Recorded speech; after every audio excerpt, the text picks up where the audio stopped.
South India shopping mall kilo sale అభిమానుల కోరికపై శ్రావణంలో కూడా ఆషాఢం ధరలకి.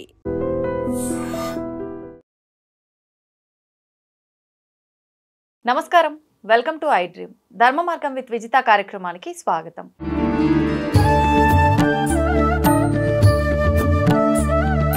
ప్రస్తుతం మనతో పాటు ఉన్నారు ప్రముఖ ఆధ్యాత్మికవేత్త బట్టిప్రోలు విజయలక్ష్మి గారు. ఇప్పుడు అమ్మతో మాట్లాడి మరిన్ని విషయాలు తెలుసుకుందాం. అమ్మ నమస్కారం. నమస్కారం విజిత.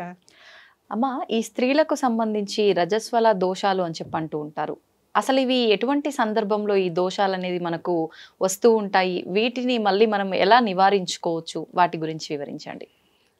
రజస్వల దోషం అనేది నిజంగానే ఇది కొంచెం దోషకాలమే, అశౌచకాలం. ఎందుకని అంటే ఇది ఒక బ్రహ్మహత్య పాతకం వల్ల కలిగింది.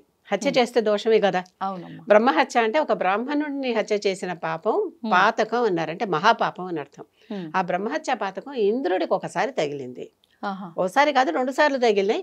మొదటిసారి తగిలినప్పుడు ఇంద్రుడు శక్తిహీనుడైపోయాడు, సరిగ్గా రాజ్యం చేయలేకపోయాడు. దేవతల రాజ్యానికి ఆయనే కదా అధిపతి, అమరపురికి ఆయనే కదా రాజు.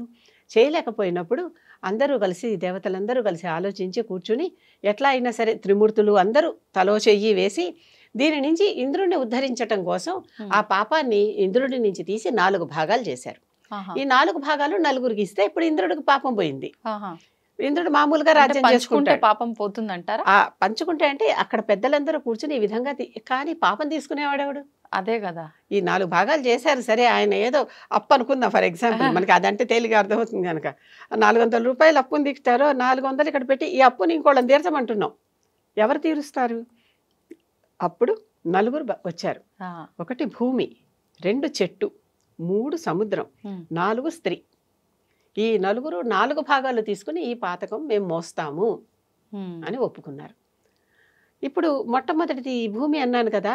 ఈ భూమి ఎలా తీసుకుంటుందంటే ఈ పాపం చవిటి పరలు అంటారు చూడండి, అక్కడ ఇంకేం పండవు, బీటలు అంతే. అసలు అక్కడ దాంట్లో ఏమి పనికిరాని భూమి అనమాట. అలాంటి భూమిలో ఈవిడికి భూదేవికి బ్రహ్మహత్య పాతకం ఉంటుంది. అక్కడ ఏం పనికిరాదు. అలా చూసుకున్నా ఆడవారికి మళ్ళీ భూమాత ఎలా తీసుకున్నా మనం అందరినీ వృక్షాన్ని కూడా వృక్షమాత ఏమన్నా అనుకోవచ్చు కదా. కనుక అలాగే చవిటి పర్రల్లో బ్రహ్మహత్యా పాతకం దాగి ఉంది. మరి ఈ పాపం తీసుకున్నందుకు వాళ్ళకి ఏదన్నా ఒక ఉపయోగం కూడా ఉండాలి కదా. ఆ ఉపయోగం ఏంటంటే భూమి మీద ఎక్కడన్నా గుంటలు పడితే వాటంతట అవే పూడిపోతాయి. గమనించి చూడండి ఎప్పుడైనా సరే. అవును, గుంటలు వాటంతటవే నెమ్మదిగా పూడిపోతాయి. అది ఆవిడకి వరం. రెండోదేమో చెట్టుకి ఏదైనా ఎలాంటి పాపం వచ్చిందంటే బంక రూపంలో చెట్టు కంటి పెట్టుకుని ఉంటుంది పాపం. వదలదు చూడండి బంక. అవును, అది పాపం. దానికి మళ్ళీ వరం కూడా ఇవ్వాలిగా. దాని ప్రతిఫలంగా అదేంటంటే చెట్టుని ఎంత కొట్టేసినా ఎప్పుడప్పుడు చిగురిస్తుంది మళ్ళీ. ఎక్కడైనా సరే కొట్టేసిన చెట్లు మొద్దులు ఊరికే బయట పడేసి ఉంటాయి, వాటిల్లోంచి కూడా చిగురు వస్తుంది. అది చెట్టుకి ఇచ్చిన వరం. పాపమేమో బంక జిగురు, వరమేమో చిగురు. ఇవి 2. ఇటు జీవం తీసేస్తున్నట్టు పాపంతో మళ్ళీ అటు జీవం పోస్తున్నట్టు. మరి అంత ఇంద్రుడు పాపం భరిస్తున్నందుకు 4వ వంతు మరి వాళ్ళకు కూడా ఏమన్నా. ఇందాక హయగ్రీవుడి కథలో వమ్రి నాకేంటి అని అడిగితే హుతం కాకుండా పక్కన పడిపోయినవన్నీ నీవే అన్నారా? మరి అలాగే ఇక్కడ కూడా. 3వది సముద్రం. దానిలో పాపం ఏంటంటే నురుగులా కొట్టుకొస్తూ ఉంటుంది. ఆ నురుగు కొట్టుకొస్తుంది చూడండి, ఆ నురుగు పాపం అన్నమాట. దానికి ఇచ్చినటువంటి వరం ఏంటి? సముద్ర స్నానాలు ఎవరైనా చేస్తే వాళ్ళకి చక్కగా పుణ్యం ఇచ్చేటటువంటి శక్తి సముద్రానికి. మామూలుగా అయితే అలాంటి సమయంలో వెళ్తే ఆ దోషం మనకు వస్తుందేమో అని, కానీ ఈ వరం ఉంది కాబట్టి నురుగుని తాకకుండా చక్కగా సముద్రం లోపలికి వెళ్ళి స్నానం చేయొచ్చు. అది దానికి వచ్చిన వరం. ఇప్పుడు స్త్రీ గురించేగా చెప్పుకుంటున్నాం. స్త్రీకి వచ్చిన పాపం ఏంటంటే బ్రహ్మహత్య పాపం ఒకటి రావాలి కదా. ప్రతి నెల ఆ సమయానికి రజో దర్శనమై రజస్వల అవటం. ఆ ప్యూబర్టీ టైంలోనే, అది మొత్తం అంత చిన్నప్పుడు మరీ పెద్దప్పుడు కాదు, ఎందుకంటే వాళ్ళ వహించుకోలేరు, అంత తట్టుకోలేరు, చేయలేరు. ఆ సమయంలో మాత్రమే. ఆ సమయంలో ప్రతి నెల ఈ దోషాన్ని ఆవిడ మోస్తుంది. ఆ దోషాన్ని రజో దర్శనం రూపంలో బయటికి వదిలేస్తూ ఉంటుంది. అంటే కనుక తప్పనిసరిగా తప్పు మోస్తోంది కదా, ఆ పాపాన్ని మోస్తోంది కదా. అందుకనే ఈ సమయంలో అశౌచి అది పాపం కనుకనే ఆ సమయంలో పూజాధికాలు చేయొద్దు అంటారు. కారణం అదే. ఆ రోజున కూడా నేను ఎందుకు చేయకూడదు, నేనే కదా అంటే మీరే విత్ పాపం. ఆ పాపం మంది కాదు, ఇంద్రుడి దగ్గర నుంచి ట్రాన్స్ఫర్ అయ్యి వచ్చినటువంటిది. కనుక అది మనం అది కనుక ఆ పాపదోషంలో ఉన్నాం కనుక ఆ సమయంలో చెయ్యొద్దు. రెండోది వరం రావాలి కాబట్టి కనుక ఆ సమయంలో స్త్రీకి గర్భం దాల్చి వంశాన్ని అభివృద్ధి చేసే వరం ఇచ్చారు. అందుకే స్త్రీకి మాత్రమే గర్భం వస్తుంది, ఇంకెవరికి రాదు. అర్థమైందా? తల్లి అయ్యేటటువంటి హక్కు ఇచ్చారు. అవకాశం ప్రపంచం ముందుకు నడుస్తూ ఉందంటే స్త్రీకి ఉన్న ఈ వరం వల్లే. ఆ పీరియడ్స్ అయిపోయాక వారికి మళ్ళీ తిరిగి వారి నుంచి అండం విడుదలయ్యి వారు తల్లి అయ్యే అర్హతను పొందుతారు. ఆ పీరియడ్లో మాత్రమే, గమనించండి. కనుక ఇది వరం స్త్రీకి. రెండూ కూడా వచ్చాయన్నమాట.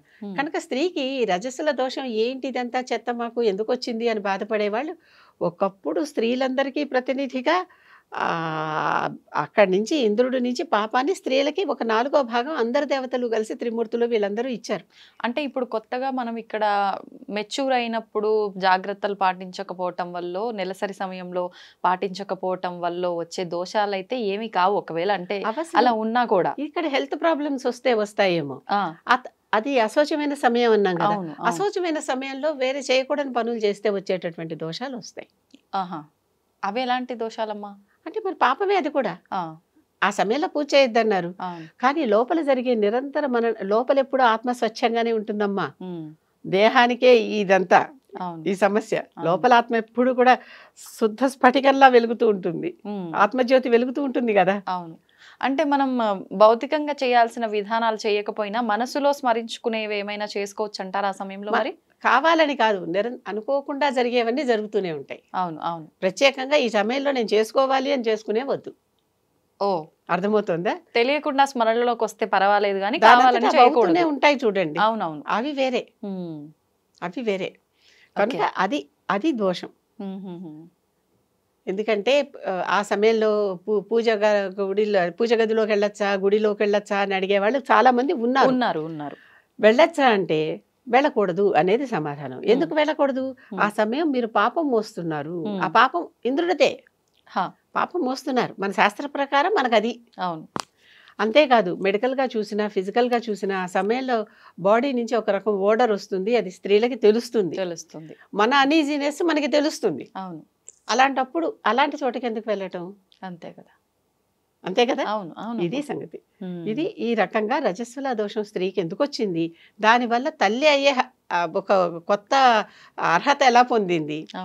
తల్లి అనిపించుకోవటం అంటే చాలా గొప్ప అని చెప్పుకుంటూ ఉంటాం కదా. మాతృదేవోభవ, అన్ని దేవతల కంటే మొట్టమొదటిది మాతృదేవోభవ, తర్వాతే పితృదేవోభవ, తర్వాతే ఆచార్య దేవోభవ, తర్వాతే అతిథి దేవోభవ. ఎవరైనా తల్లే మొదటి గురువు. అటువంటి గొప్ప గురుస్థానాన్ని పొందింది స్త్రీ. ధన్యవాదాలమ్మా.